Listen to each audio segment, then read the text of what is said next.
Selamat malam semuanya. Ya, ini Talk edisi 27 Februari 2025.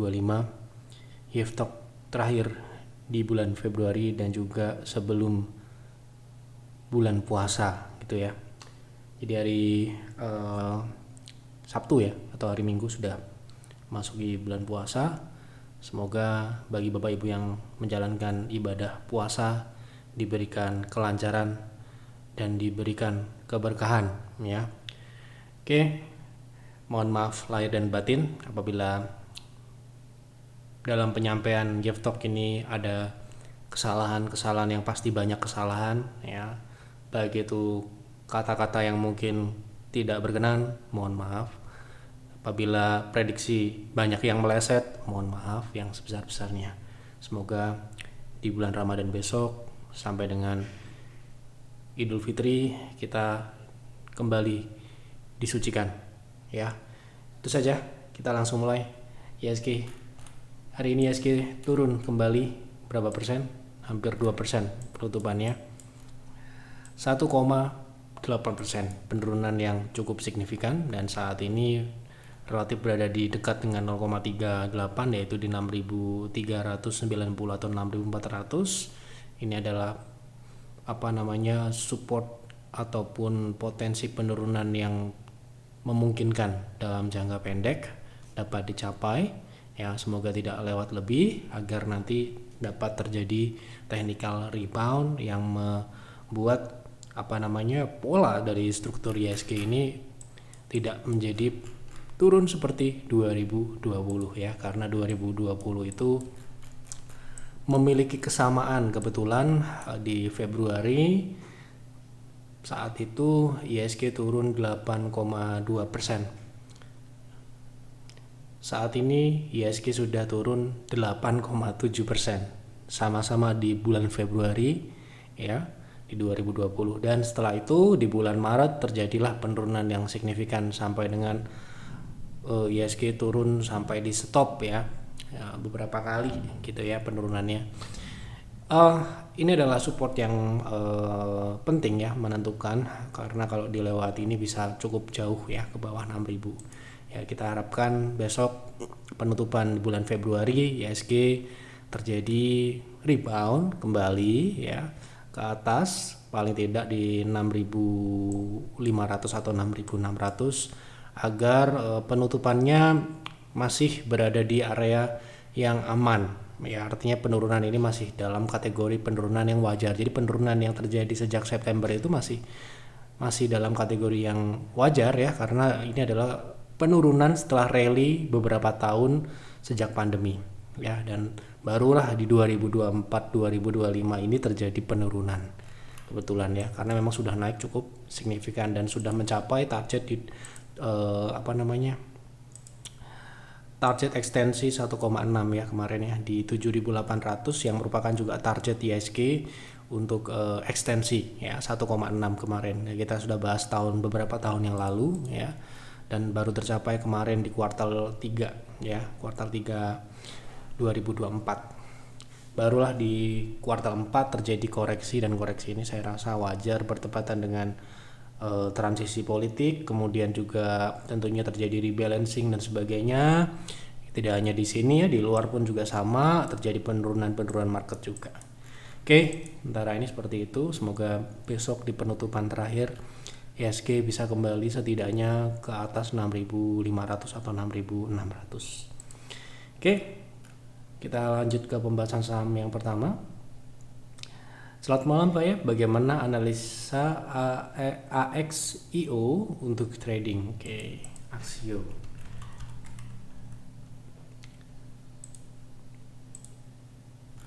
Oke, untuk trading kita lihat dari pergerakan terakhir AXIO, pergerakannya cukup konsolidasi ya, mendatar. Tapi ini mendatar di nominal yang kecil, perdagangan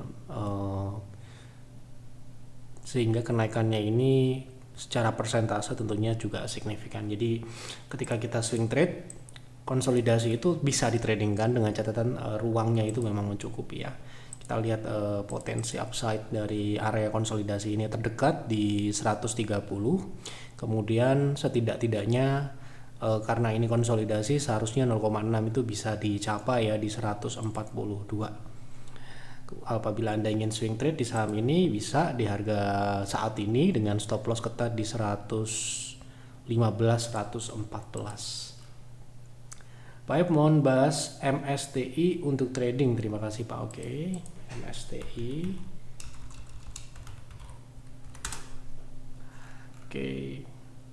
Secara teknikal MSTI juga relatif konsolidasi dengan range yang cukup lebar. Terakhir kenaikannya cukup signifikan ke 1600 dan sekarang berada di support kembali, support konsolidasi ya.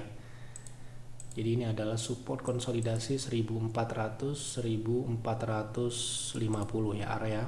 Jadi kalau Anda trading potensi upside-nya di 0,3 itu sekitar 5%, kemudian 0,6 di 1565 itu 9%, sedikit lebih sedikit. Jadi ya bisa untuk trading dengan stop loss di bawah 1395. Oke. Sore Pak ya, saya lihat untuk BCA ada gap di sekitar 7650. Apakah menurut Pak ya akan menuju ke sana? Jika sampai tutup gap 7650, apakah ini pertama kalinya BCA crash? Saya ingat Pak ya berkata kalau BCA adalah saham yang tidak pernah crash. Jika mengikuti itu, berarti kemungkinan BCA tidak akan sampai 7650. Mohon pendapat Pak Yef, apakah gap selalu harus ditutup? Terima kasih Pak Yef. Semoga Pak Yef dan keluarga selalu diberikan keberkahan, kesehatan, dilancarkan segala urusannya. Amin. Oke.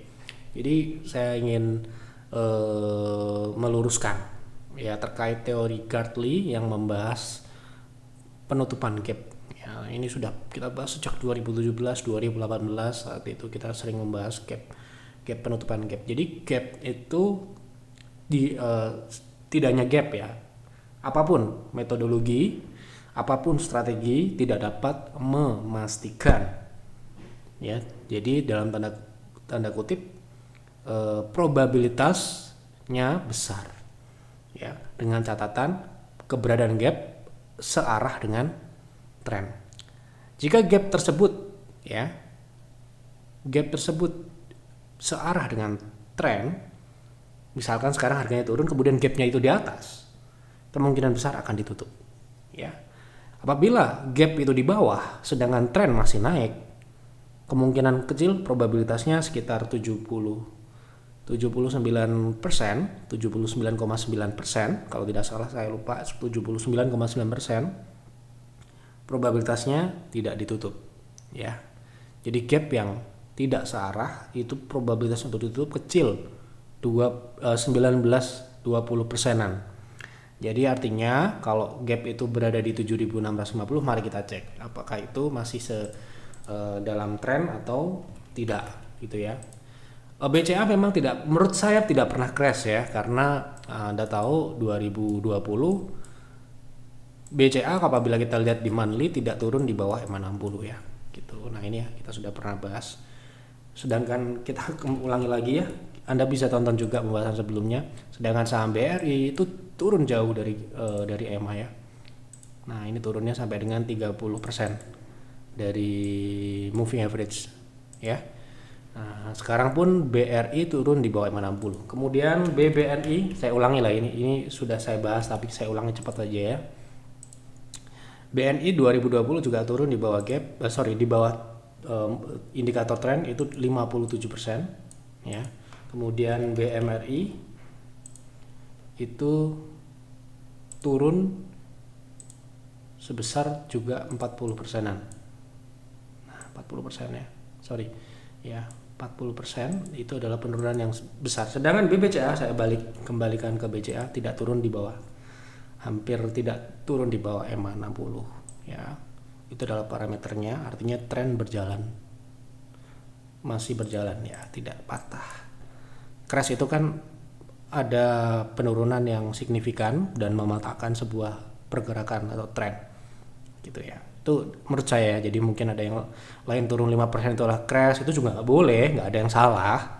Tapi kita membedakan penurunan crash dengan penurunan wajar. Kalau penurunan yang wajar itu tidak merubah tren, Kalau penurunan yang sifatnya crash atau ekstrim atau ya apa namanya signifikan, penurunan signifikan itu bisa merubah sesuatu atau kondisi teknikal gitu ya. Dan menurut saya ini masih belum ya sampai dengan saat ini. Pertanyaannya apakah bisa gap tadi ya di 7.000 berapa? Di 7.000 berapa tadi, sorry, 650. Saya cek dulu ya, 7.650 itu di bawah sini ya. Sebelumnya ini juga ada gap di 783, 8.300. Kemudian di 7.500, 7.600 ya ada gap di situ dan masih terbuka. Nah, pertanyaannya adalah jika kita lihat di monthly ya, apakah apa namanya harga 7.600 itu masih uptrend? Menurut saya apa namanya penurunan itu akan kecil ya kemungkinan probabilitasnya, karena EMA 60 saat ini berada di 8.100 ya gitu. Skenario terburuk penurunan BCA sementara ini menurut saya masih di EMA 60 ya, di 8.200 atau 8.100, tapi itu pun juga kita akan lihat nanti bagaimana. Yang jelas itu masih karena di 2020 saat itu kan panik ya, panik selling marketnya di bulan Maret itu sampai dengan turun di EMA 60 tetapi tidak sampai tutup di bawahnya ya gitu. Berbeda dengan saham banking yang lain yang bahkan melanjutkan penurunan hingga 30 sampai dengan 40% di bawah EMA 60 gitu. Inilah perbedaannya ya gitu. Apakah mungkin? Sementara ini kecil kemungkinan. Jadi ya tidak dapat saya pastikan sekali lagi karena ini adalah analisa prediksi, jadi tidak bisa kita bilang pasti akan turun, itu nggak boleh bilang seperti itu ya. Jadi probabilitasnya kecil gitu. Jadi probabilitas kecil itu bukan berarti tidak bisa ya, tetap bisa, sangat bisa apabila memang mungkin market apa namanya BCA sampai turun ke situ, berarti memang marketnya juga cukup dalam penurunannya, bisa ke bawah 6.000 ataupun ke 5.000-an gitu ya. Itu juga bisa terjadi. Tapi secara teknikal saya lihat tadi karena dia di bawah EMA 60 dengan probabilitas selama 20-30 tahun terakhir BCA tidak pernah turun dan tutup di bawah EMA 60 ya. Saya harus bicara data, probabilitasnya kecil gitu. Malam Pak, mohon analisis BSSR untuk dividen investing, baiknya entry di berapa? Untuk BSSR ini bukan saham dividen investing ya menurut saya. Sekali lagi menurut saya, karena ini saham komoditas, cocoknya untuk capital gain. Saham ini like invest, tetapi menurut saya lebih cocok untuk capital gain ya. Jadi untuk masuk tentunya harus menunggu fundamentalnya membaik ya, diawali dengan membaiknya harga komoditasnya. Komoditasnya apa? Di sini batu bara ya. Nah, sekarang harganya 4.100. Terakhir kita invest di BSSR itu di bawah 3.000 ya. Di bawah 3.000 nih ya. Kita beli terakhir di bawah 3.200 di Pierce. Nih. Nah, tuh ya. Di 2022 bulan Maret. Nah, ini ya. Di bulan Maret ya.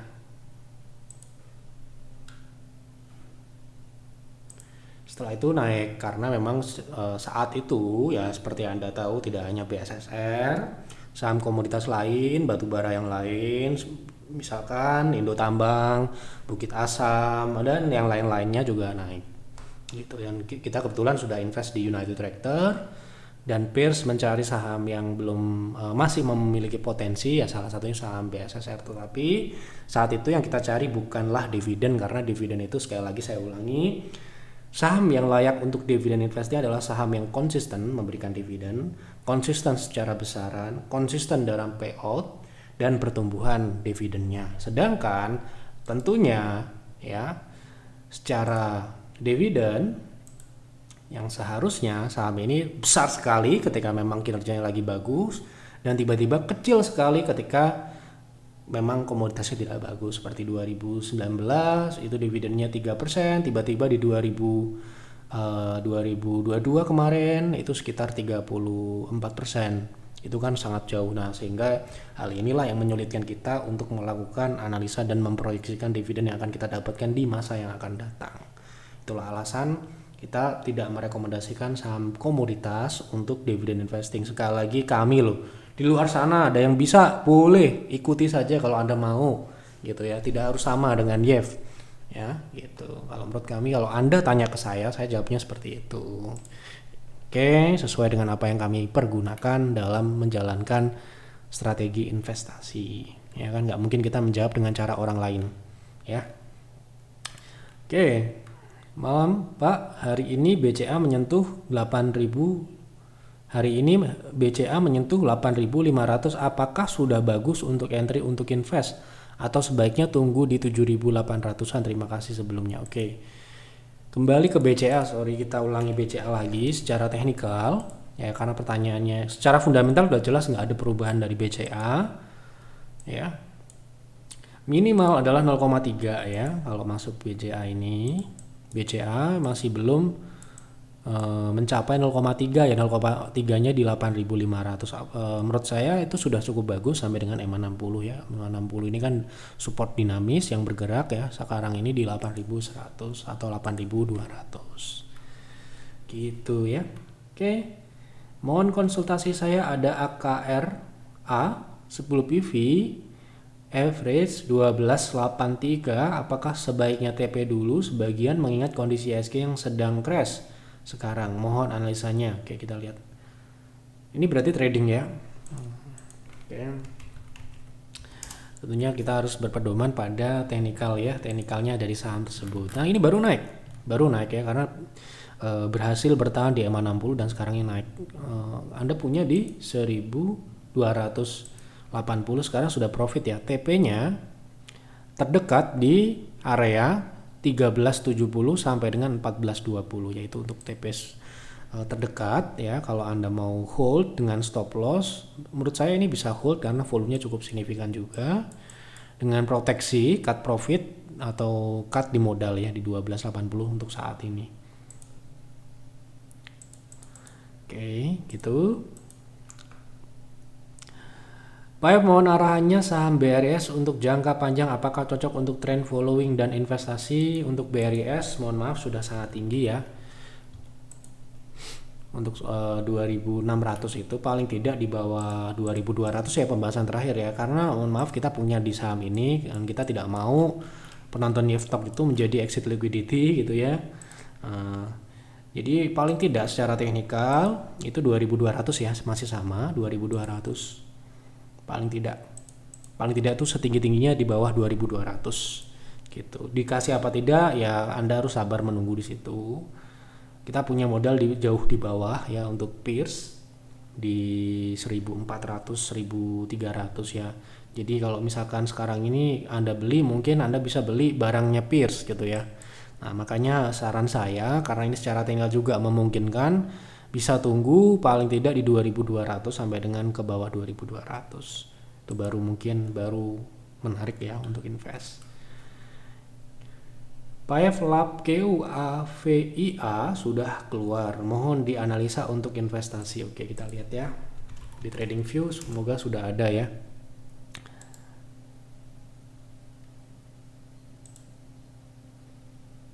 Oke, sayangnya di sini update terbaru sampai dengan kuartal 3 dan menurut saya ini masih tumbuh secara revenue, secara laba operasi, secara laba bersih masih tumbuh ya untuk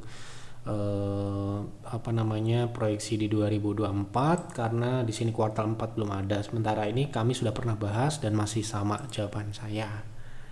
Oke.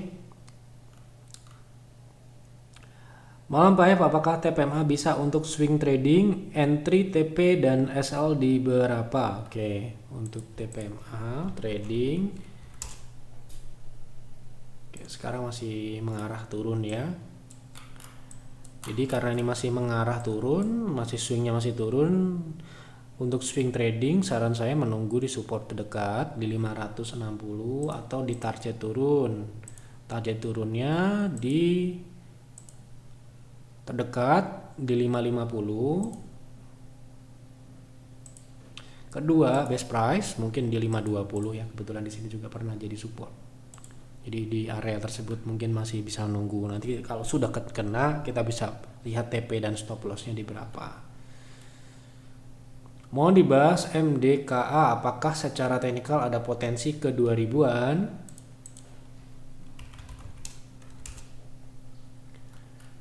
Oke. Untuk jangka pendek ya. Oke, terakhir sudah naik ya, dan sekarang lanjut turun. Trennya turun ya. Jadi trennya ini belum reversal. Terakhir terbentuk lower high di 1830. Sementara ini untuk naik ke atas 1845 atau yang diharapkan di 2000-an masih kecil kemungkinan. Masih belum. Oke. Malam Pak, mohon analisanya untuk investasi saya di CTRA sudah setahun average 1170. Apakah di harga sekarang sudah bisa untuk menambah? Terima kasih Pak Yef. Oke, untuk menambah ini tentunya harus disertai informasi alokasi yang sudah dikumpulkan sebelumnya atau sudah dibeli gitu ya. Karena untuk menambah itu agar nanti kita bisa menghitung angka yang tepat atau angka yang ideal untuk menambah, itu juga patokannya dari berapa banyak kita sudah beli, berapa PV kita sudah beli. Karena belum ada, saya akan mengacu pada kondisi teknikalnya ya gitu. Oke, kita lihat dari sini saham ini pernah turun 2020 ya di 400 ya, itu sangat ekstrim penurunannya. Dan menurut saya tahun-tahun ini masih dalam tahun-tahun yang wajar. Jadi apabila ingin berinvestasi di 815 sampai dengan 700 berapa ini? 645. Jadi di bawah 815 sampai dengan 645. Di area itu mungkin bisa dibeli secara teknikal. Sekali lagi saya tidak tahu berapa alokasi Anda yang sudah beli. Oke, lanjut.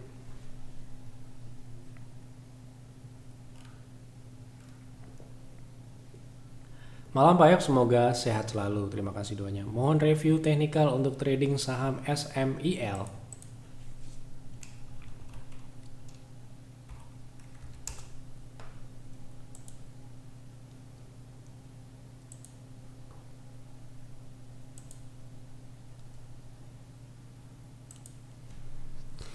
Oke, SMIL untuk trading cukup signifikan ya kenaikan terakhir ini. Ya masih naik sih, masih naik, tetapi risknya sudah cukup besar saya rasa untuk masuk ketika kita mau trading. Potensi kenaikan itu kita pertimbangkan, tidak mengabaikan resiko yang memungkinkan terjadi. Tetapi asalkan Anda mau disiplin, saham ini masih ada potensi naik ya, masih bisa naik dengan proteksi ketat karena ini saham ini posisinya sudah sangat tinggi. Jadi apabila Anda tidak disiplin atau tidak melakukan strategi proteksi, bisa terbawa ke bawah karena saham ini cukup ekstrim ya. Anda lihat di sini pergerakannya ya gitu. Oke. Jadi apabila Anda ingin trading di range yang wajar ya, kenaikan yang wajar, Anda bisa beli di harga saat ini 278 sampai dengan 270 dengan stop loss 264. Kemudian untuk target kita melihat dari sini, ini sepertinya di 0,7 ya, di 306 sampai dengan 320-an. Ini sudah cukup. Berapa persen? Kita coba lihat ya. Itu sudah 10 sampai dengan 15% sudah cukup untuk trading. Oke. Lanjut. Pak, tolong bahas BUMI, kapan uptrendnya? Terima kasih dan sehat selalu Pak. Terima kasih atas doanya. Mohon maaf ya kalau pertanyaannya kapan, seolah-olah saya ini seperti press maker ya. Padahal saya ini sama dengan yang lain, trader biasa, investor biasa yang tidak bisa dan tidak memiliki kemampuan untuk menentukan kapan waktunya sebuah saham ini naik ataupun turun, uptrend, downtrend, konsolidasi. Tapi coba kita lihat syarat uptrend dari saham Bumi itu seperti apa, tapi saya tidak bisa menyebutkan waktu ya. Sekarang ini masih downtrend dan trennya ini tren jangka menengah ya, berjalan sejak tahun kemarin berbulan-bulan sudah, dan tren turunnya ini kemungkinan masih akan berlanjut sampai dengan 88 sampai dengan 72. Kenapa begitu? Karena saham ini memang konsolidasi ya untuk jangka panjangnya. Jadi jangka pendeknya ini, jangka pendek menengahnya ini kemungkinan akan mengejar support konsolidasi.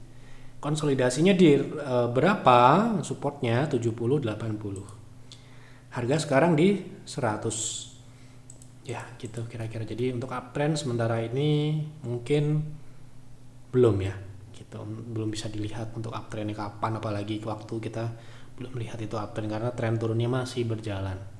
Kemudian kalau trennya ini ternyata tidak mencapai 80 atau 70, patokan atau kita bisa melihat jika harga mematahkan tren naik, jika sekarang ini di harga 111 ke atas, tren berubah menjadi naik. Tetapi sekali lagi saya tidak bisa menyebutkan waktunya, hari Jumat, hari Senin, hari Selasa jam 10. Nah itu mohon maaf saya tidak bisa. Oke gitu kira-kira. Dan kalau mungkin tujuan Anda adalah trend following, saran saya tunggu aja uptrend. Kapan uptrendnya? Minggu depan, 2 bulan lagi, 3 bulan lagi, tahun depan. Tidak perlu dipaksakan, tunggu saja sampai terkonfirmasi uptrend. Ya, gitu. Lanjut, mohon dibahas RATU untuk jangka menengah, untuk trend following ya. Oke. Saham baru ya. Kalau kita lihat di sini konsolidasi juga di area topping juga, ini bisa membentuk topping atau double top ya. Dengan neckline di 670. Dengan demikian saham ini sudah terlalu tinggi ya untuk trend following, menurut saya seperti itu. Karena kalau misalkan breakdown 6.500 ini bisa main ke bawah ya. Trennya berubah jadi turun. Sekarang pun sebenarnya bisa jadi ini adalah sebuah transisi atau reversal dari tren naik. Tren naik saat IPO-nya kan kenaikannya cukup tidak wajar ya. Dan ini pakai daily ya, untuk weekly belum kelihatan. Jadi terlalu dini untuk trend following di saham yang baru IPO seperti RATU ini. Mohon dibahas CLEO dan WIFI untuk trading. Makasih banyak ya Pak, sama-sama. Kita bahas satu ya. Cleo untuk trading kemarin sudah spike naik ya dan turun lagi. Saham ini juga harus perhatikan baik-baik ya, jangan sampai nyangkut di atas ya. Kenapa? Ini saham ini kalau sudah naik selesai dia kan seperti ini ya, balik ke bawah. Dan sementara ini bisa membentuk sebuah V-shape, V-top ya. V-top ini akan terkonfirmasi jika Cleo turun dan tutup di bawah 1350 ke bawah. So, ini adalah support penentu. Ini adalah sebelumnya resist, 2 kali jadi resist, 3 kali breakout, kemudian diuji sebagai support. Jika ini dilewati, trennya ini bisa dipatahkan dan terbentuklah atau terkonfirmasilah yang namanya V-top. V-top adalah akhir dari sebuah kenaikan, atau kata lainnya adalah reversal. Kalau mau trading gitu ya, mungkin di harga saat ini bisa dengan target terbatas di 15, 10. Sebentar ya, kita pergunakan Fibo 0,3 di 1485 sampai dengan 1585 dengan stop loss ketat di bawah 1350. Seperti itu. Malam Pak F, tolong bahas saham ANJT, apakah layak buat invest? Kalau layak, best buy di berapa? Karena sekarang ini komoditas CPO sedang naik, Austindo tentunya seperti komoditas yang lain, CPO yang lain tentunya ya menarik untuk invest. Tetapi kita harus memilih ya. Kalau kita lihat di sini pertumbuhannya mulai terjadi di 2024 tentunya, walaupun di sini kita lihat secara kelayakan investasi ternyata tidak membuat saham ini layak ya kenaikan CPO di kuartal 3, kuartal 4 kemarin. Karena di sini kita lihat secara operasional ini masih minus 49%. Dan kalau kita pelajari dalam kenaikan CPO sebelum-sebelumnya, misalkan di 2021 itu bisa menaikkan profitabilitas ya. Nah, setinggi apa sih profitabilitasnya gitu ya? Karena ini tidak stabil ya, jatuhnya tidak stabil. Dan ini yang cukup harus dihindari ya. Biasanya kan mereka main volume ya. Volumenya turun mungkin tidak akan menyebabkan profitabilitasnya turun. Kalau misalkan CPO sedang naik harganya, revenue-nya naik, tetapi profitabilitasnya biasanya tetap ya.